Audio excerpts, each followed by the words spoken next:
My life, it feels like a shattered mirror, reflecting a distorted image of what was once whole. It's hard to believe how quickly everything crumbled, how a single, venomous accusation could poison the bonds of family and leave me standing alone in the ruins of my former life. My name is Adrian, and this is the story of how I was disowned by my entire family after being falsely accused of something truly heinous. It all started innocently enough, a few months prior to the catastrophic fallout. My cousin, Leo, was preparing to marry his fiancée, Clara. Clara, she wasn't just Leo's partner, she was woven into the fabric of my life. From childhood, we were inseparable, building forts in the woods, sharing secrets whispered under starry skies. The thought of her becoming family filled me with genuine joy. The days leading up to the wedding were a whirlwind of excitement and activity. I was honored to be chosen as Leo's best man, caught up in the flurry of rehearsals, guest coordination, and last-minute emergencies. I remember the morning of the wedding. A nervous energy crackled in the air. I was directing guests, ensuring everyone found their place, when suddenly, the atmosphere shifted. Leo stormed into the room, his face contorted with rage, dragging behind him a group of groomsmen and several other bewildered guests. Their faces mirrored his, a mixture of shock and anger. My heart pounded in my chest. What was happening? What had I done? Then, Leo's eyes locked onto mine. His voice, usually filled with warmth and camaraderie, was a low, menacing growl. Adrian. Before I could even stammer a word, before I could ask what was wrong, I was blindsided. A fist connected with my face.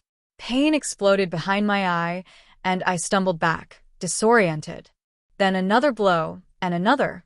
Leo was unleashing a torrent of violence, his words a furious jumble. How could you do this to me? To us? I know everything. The other groomsmen, finally snapping out of their stunned silence, wrestled Leo away from me. I stood there, reeling, the taste of blood in my mouth, my mind a chaotic mess of confusion and disbelief. What was he talking about? What did he think I had done? They rushed me out of the room, leaving me with a pounding headache and a million unanswered questions. The next few hours were a blur. Someone took me to a clinic.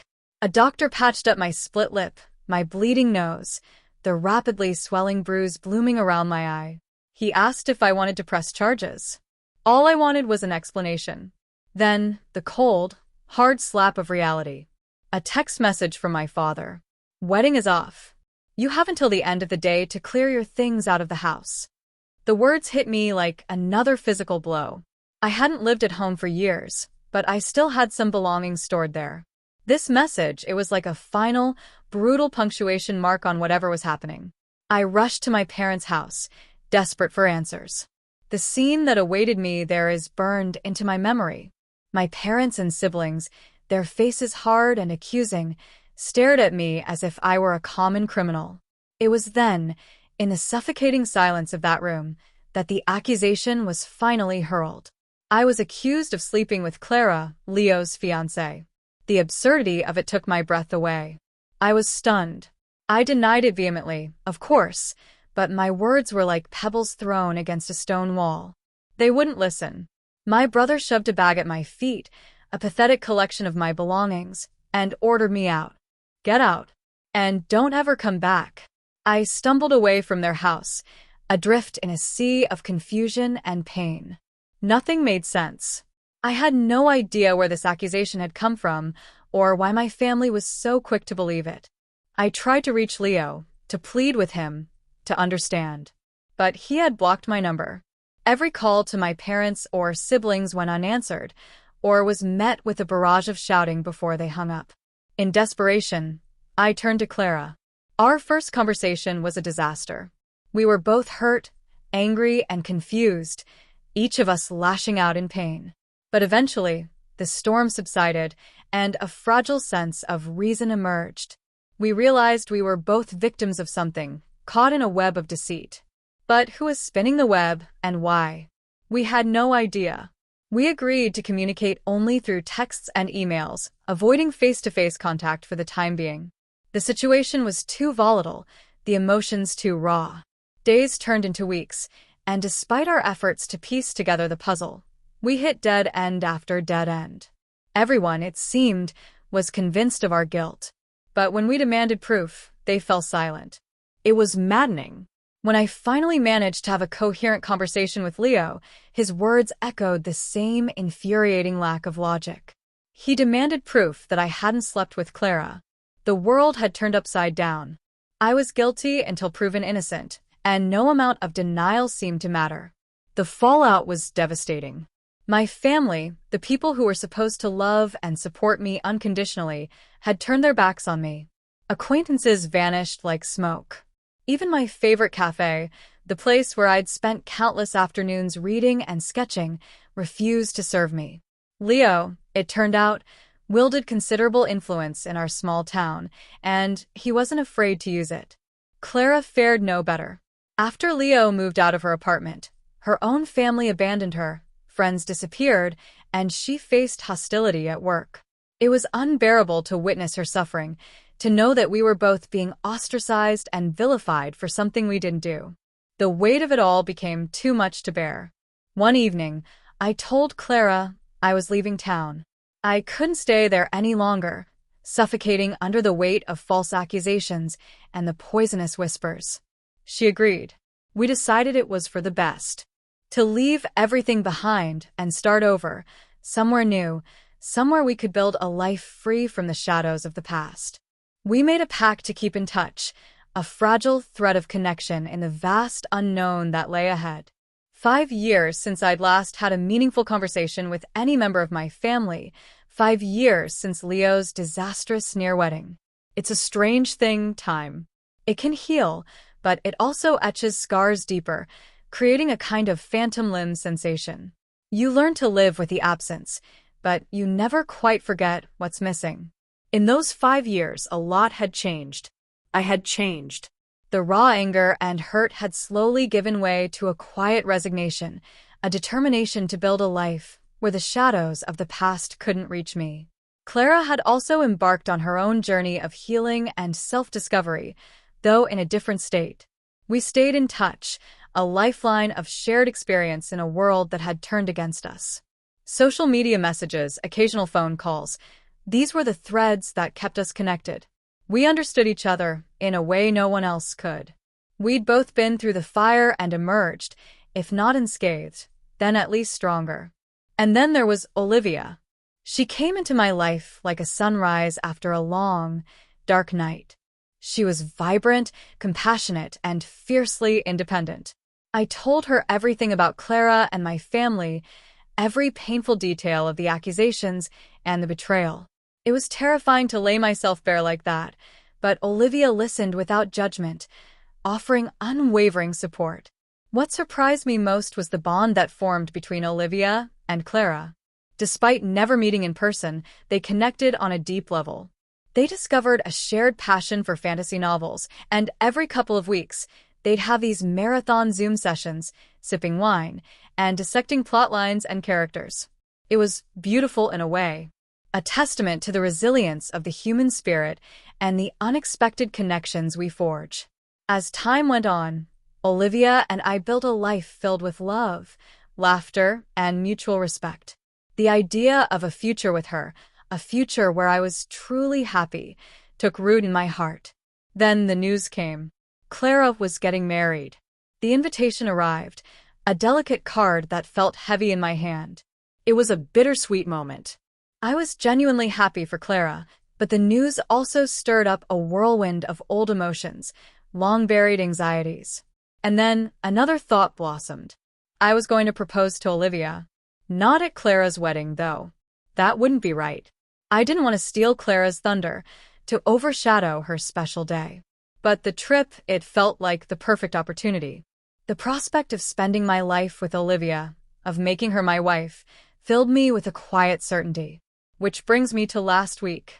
The week when the carefully constructed walls I'd built around my past began to crumble.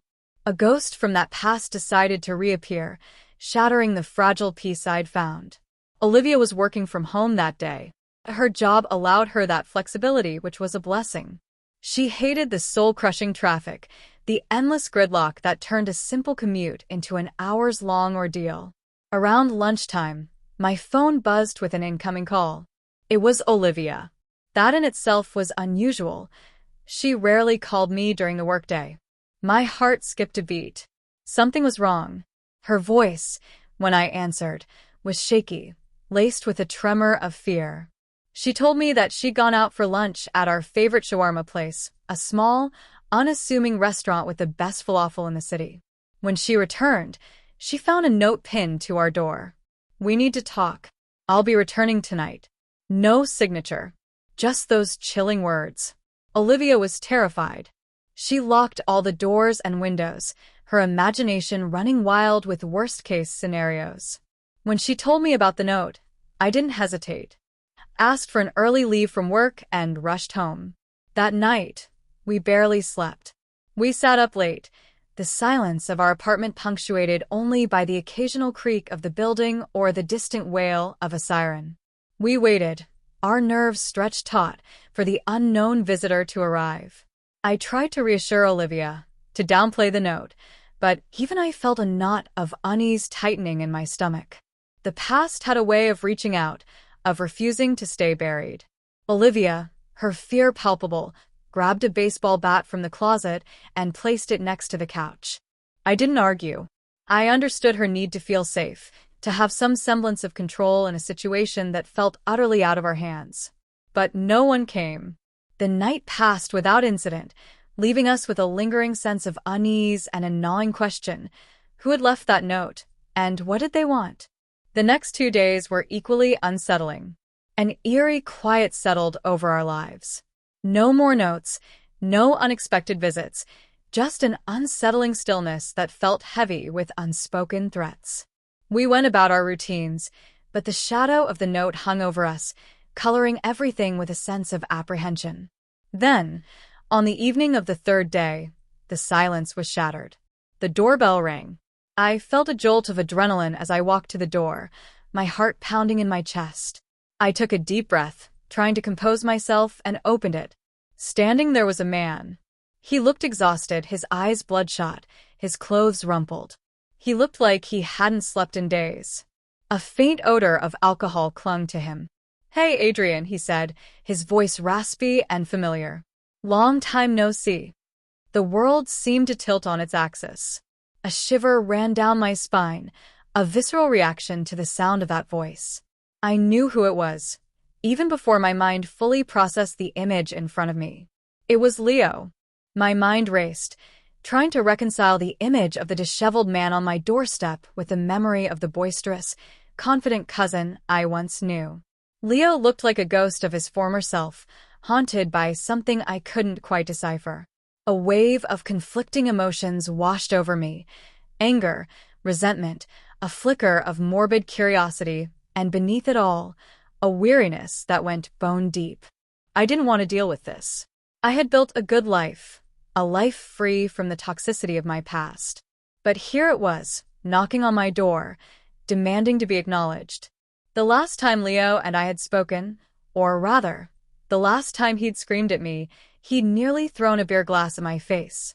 So, you can understand my reluctance to welcome him in with open arms.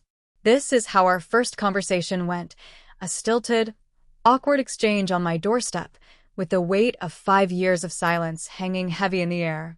"Leo," I said, my voice flat, devoid of any warmth. "Adrian, can I come in?" He shifted his weight from one foot to the other, avoiding my gaze. "No," I replied, without hesitation. "I don't think that's going to happen." He sighed, a long, drawn-out expulsion of breath that spoke volumes about his inner turmoil. "Okay, fair enough.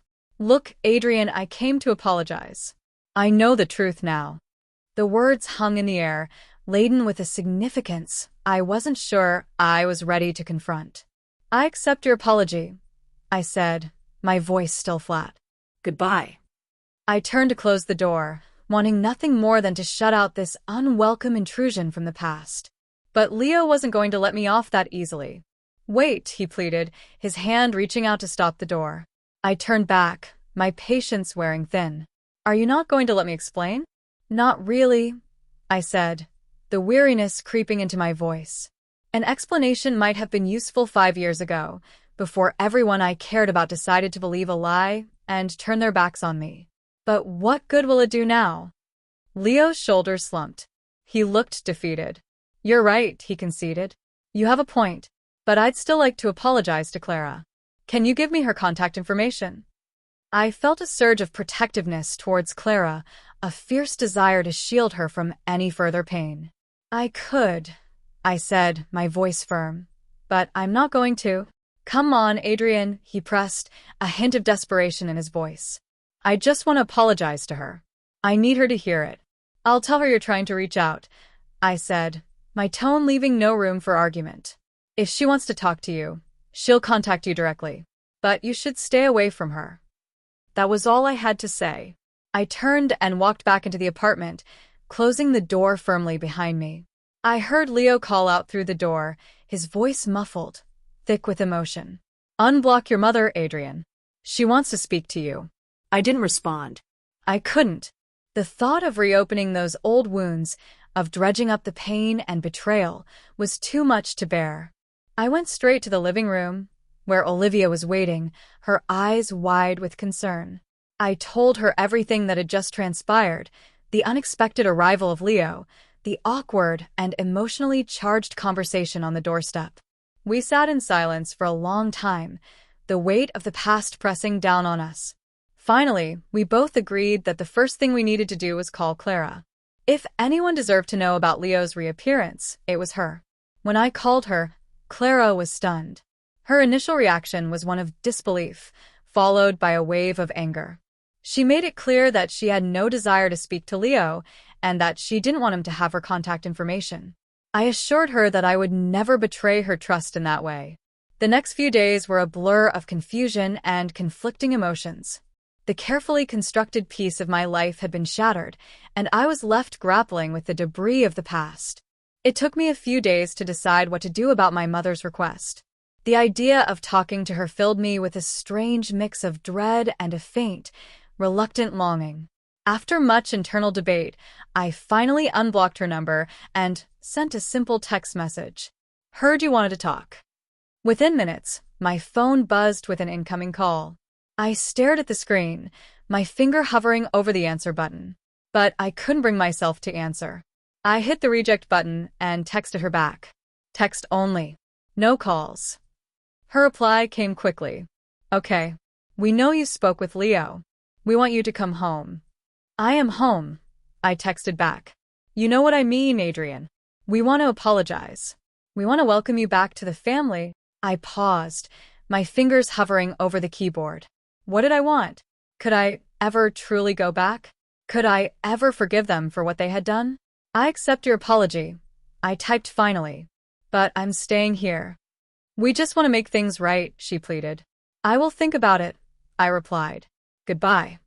I ended the conversation, feeling a strange mix of relief and lingering sadness. I knew it probably sounded callous, my responses short and clipped. But when the people you're supposed to be able to rely on, the people who are supposed to love you unconditionally, throw you away like garbage, it changes you. It hardens you. It makes you wary of opening yourself up to that kind of pain again. Right now, I wasn't ready to let my old life, with all its baggage and betrayal, interfere with the life I had built. The life with Olivia. The life where I felt safe and loved. Olivia, Clara, her fiancé, and we were all on the same page about this. For the time being, nothing had changed. We had agreed to keep the past firmly in the past, to focus on the present and the future. We would talk about it again after Clara's wedding, but for now, remaining out of contact felt like the safest, most necessary option. The weeks leading up to Clara's wedding were a strange mix of anticipation and trepidation. On the one hand, I was excited to celebrate Clara's happiness, to witness her embark on this new chapter in her life. On the other hand, the thought of returning to my hometown, of potentially encountering my family, filled me with a sense of unease. Olivia, ever the perceptive and supportive partner, sensed my inner turmoil. She held my hand through the late-night anxieties, listened patiently to my rambling thoughts, and offered unwavering reassurance. Her presence was a constant reminder that I wasn't alone, that I had built a life filled with love and understanding. The day of the wedding arrived, a crisp autumn afternoon bathed in golden sunlight. The venue was a beautiful countryside estate, adorned with flowers and twinkling lights. It was a scene straight out of a fairy tale, a testament to Clara's resilience and her ability to find joy after so much pain. The ceremony was beautiful, filled with heartfelt vows and genuine emotion. As I watched Clara walk down the aisle, radiant in her white dress, a wave of affection washed over me. Despite everything that had happened, despite the years of separation and the lingering scars, there was still a deep bond between us, a connection forged in childhood and strengthened by shared adversity. During the reception, as I mingled with guests and offered my congratulations to Clara and her new husband, I couldn't shake the feeling of being an outsider. Surrounded by familiar faces, I felt a strange sense of detachment, as if I were observing a scene from a movie rather than participating in it. Then I noticed her. A bridesmaid sat alone at a table, looking uncomfortable and withdrawn. There was something vaguely familiar about her, a certain posture, a flicker in her eyes, but I couldn't quite place her. I made a mental note to try and figure out who she was, but the moment passed, swept away by the tide of celebration and well wishes. The next day, the real reason I had come back became unavoidable. It was time to confront my past. It was time to meet with my family. I had requested this meeting, insisting that it take place in a neutral location, a small cafe on the outskirts of town. I also made it clear that Clara's parents and Leo were to be present. This wasn't just about my family, it was about acknowledging the collective pain and the shared responsibility for what had happened. The cafe was quiet when I arrived, the only other patrons a couple engrossed in conversation in a corner booth. My family was already there, seated at a large table near the window. My parents, my siblings, Leo, and Clara's parents. The atmosphere was thick with tension, a palpable sense of anticipation and dread. As I approached the table, my mother rose to her feet, her face etched with a mixture of hope and anxiety. She reached out to hug me, but I gently stepped back, maintaining a safe distance. The years of hurt and betrayal had erected a barrier between us, a wall that couldn't be breached with a simple embrace. Before anyone could speak, before the carefully rehearsed apologies could be uttered, I took out my phone. I turned on the speakerphone and placed it in my shirt pocket. "Clara's on the line," I announced, my voice steady, betraying none of the turmoil churning within me. A ripple of surprise went through the group. My mother's outstretched arms fell to her side. Leo shifted uncomfortably in his chair. "She's listening to everything," I continued, "but her microphone is muted. If she wishes to speak, she will unmute. If she decides she's finished with this conversation, she will disconnect. It's entirely her decision." Clara's father frowned, his brow furrowed in confusion.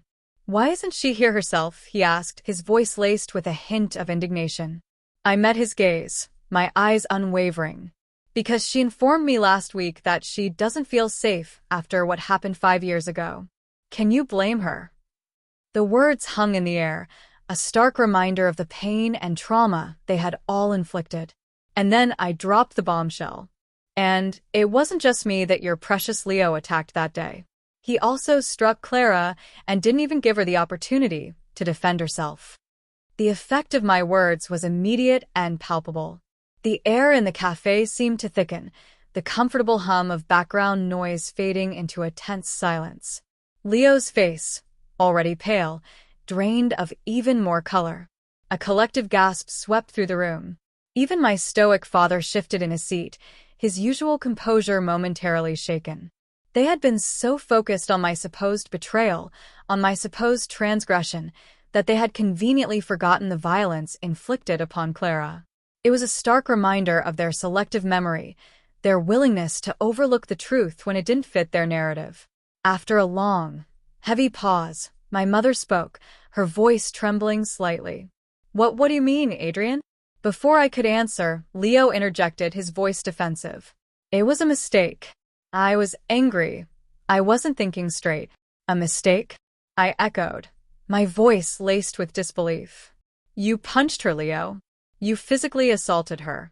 And you didn't even give her a chance to defend herself, to explain. You just lashed out, fueled by your own insecurities and the lies you chose to believe.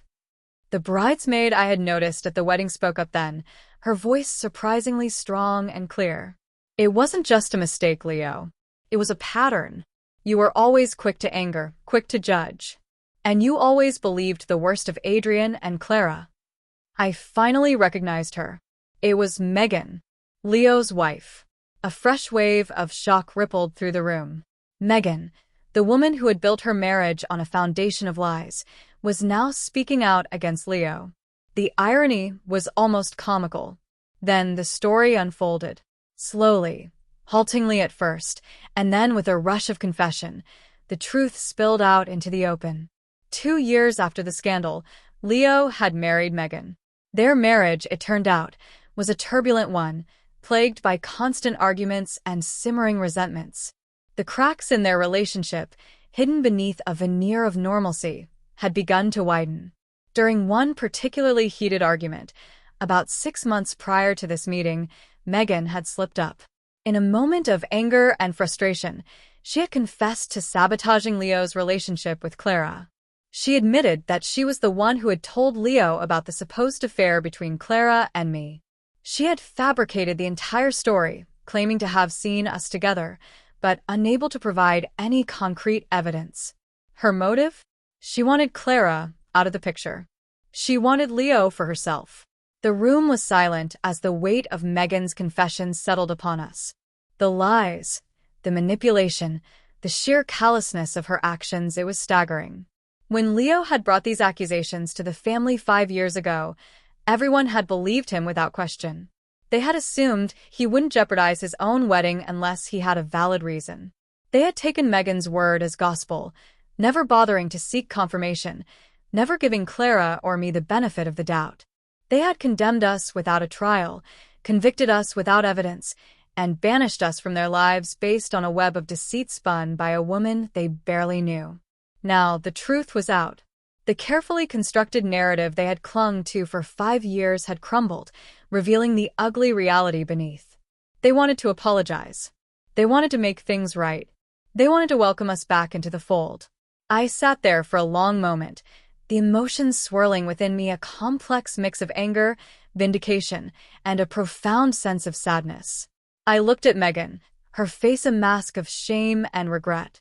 "Let me get this straight," I said, my voice low and dangerous. "You wanted to be with Leo so badly that you deliberately destroyed Clara's life to get her out of the way? You built your fleeting happiness on lies, on betraying the trust of people who considered you a friend? Was I just collateral damage in your little game? How does it feel to know that everything you built was founded on someone else's pain?" Then I turned to Leo, my cousin, my childhood friend, the man who had once been like a brother to me. "We grew up together, Leo," I said, my voice thick with emotion. "Clara, you and I, we were family, even before we were actually related. But instead of talking to us, instead of asking for our side of the story, you chose to believe her lies. You tore our lives apart based on the word of someone who had a clear motive to deceive you. How could you do that?" Finally, I addressed my parents and Clara's parents, my gaze sweeping across their faces. "To both of you," I said, my voice rising slightly, "I have the same question. You raised us. You were supposed to know us, to understand our characters. But when the initial accusation was made, you didn't even afford us a civil conversation. You didn't believe we were worth the opportunity to defend ourselves. You assumed the worst and cast us aside without a second thought. How could you do it?" No one spoke. They sat there in silence, their faces a mixture of shame, guilt, and a dawning realization of the magnitude of their actions. The weight of their betrayal hung heavy in the air, suffocating and inescapable. After what felt like an eternity, I continued, "I know where I stand with all of you now. You made it abundantly clear 5 years ago that you didn't believe I was worth it. No phone call, no attempt to understand, no basic human decency. You showed me my place in your lives, and it isn't here." I paused, taking a deep breath to steady myself. I cannot speak for Clara. She will make her own decision about what happens next. If she chooses to accept your apologies, she will contact you. But I wouldn't hold my breath. As for me, I'm done. I'm going back to my real home, the one I built after you all abandoned me. And while I'm relieved to finally know the truth, to understand the twisted machinations that led to our downfall, all of this could have been avoided if anyone here had exercised a modicum of common sense 5 years ago. Maybe then, this place would still feel like home. With that, I stood up, turned my back on them, and walked out of the cafe. I didn't look back. I didn't need to. The finality of my decision was absolute. I blocked their numbers again, severing the last remaining ties to a past that had caused me so much pain. Then, I called Clara, filling her in on everything that had transpired. We talked for a long time, sharing our thoughts and emotions, finding solace in our shared understanding. We both agreed that this was the end of the line. We would maintain our connection, our friendship, but we would no longer subject ourselves to the toxicity of our families. We would move forward, together but separately, building our own futures, free from the shadows of the past. The next morning, as I drove out of town, a sense of closure washed over me. This was it. The final goodbye. I would never come back. My future was waiting for me, back home with Olivia, filled with love, laughter, and the promise of a happiness I had once thought was unattainable. And, of course, the ring was burning a hole in my pocket. It was finally time to ask Olivia to marry me. The drive back home was a journey of shedding the past and embracing the future. With every mile that stretched between me and my hometown, the weight on my shoulders seemed to lighten. By the time I reached my apartment, I felt a sense of liberation I hadn't experienced in years. Olivia was waiting for me, her smile a beacon of warmth and love. I held her close, burying my face in her hair, inhaling the familiar scent of her perfume. In that moment, surrounded by the quiet comfort of our shared space, I knew I was exactly where I was supposed to be. The ring, nestled in its velvet box, felt heavy in my pocket, a tangible symbol of the life I was ready to build. I had planned a grand, elaborate proposal, a romantic dinner at our favorite restaurant, complete with candlelight and soft music. But in the end, the moment happened spontaneously, born from the simple intimacy of our reunion. We were unpacking my bag, Olivia teasing me about the souvenirs I had, or hadn't, bought, when I suddenly stopped. I turned to her, my heart pounding in my chest, and took her hands in mine. "Olivia," I said, my voice thick with emotion, "these past few years, they haven't been easy. But you've been my rock, my anchor, my home. You've shown me what it means to love and be loved unconditionally. I can't imagine my life without you." I knelt down on one knee, my hands trembling slightly as I pulled out the ring. Olivia's eyes widened, tears welling up in them. "Olivia, will you marry me?" The world seemed to hold its breath as I waited for her answer. And then, with a choked sob of joy, she said, "Yes. 1,000 times yes." I slipped the ring onto her finger, a perfect fit, and pulled her into my arms. We clung to each other, lost in a moment of pure happiness and overwhelming love. The pain of the past faded into a distant memory, overshadowed by the promise of a future filled with hope and joy. And that, in essence, is how my life took an unexpected turn. From the depths of despair and betrayal, I emerged into a new chapter, a chapter defined by love, resilience, and the unwavering support of those who truly mattered. I learned that family isn't always defined by blood, but by the people who choose to love and accept you, flaws and all. I learned that the truth, though often delayed, will always find its way to the surface. And most importantly, I learned that even in the face of unimaginable loss and pain, it's possible to rebuild, to find happiness, and to create a life that is richer and more meaningful than you ever thought possible. Life is unpredictable, messy, and often unfair. But within its chaos lies the potential for extraordinary beauty and profound connection. And sometimes, the greatest blessings arise from the ashes of our deepest wounds.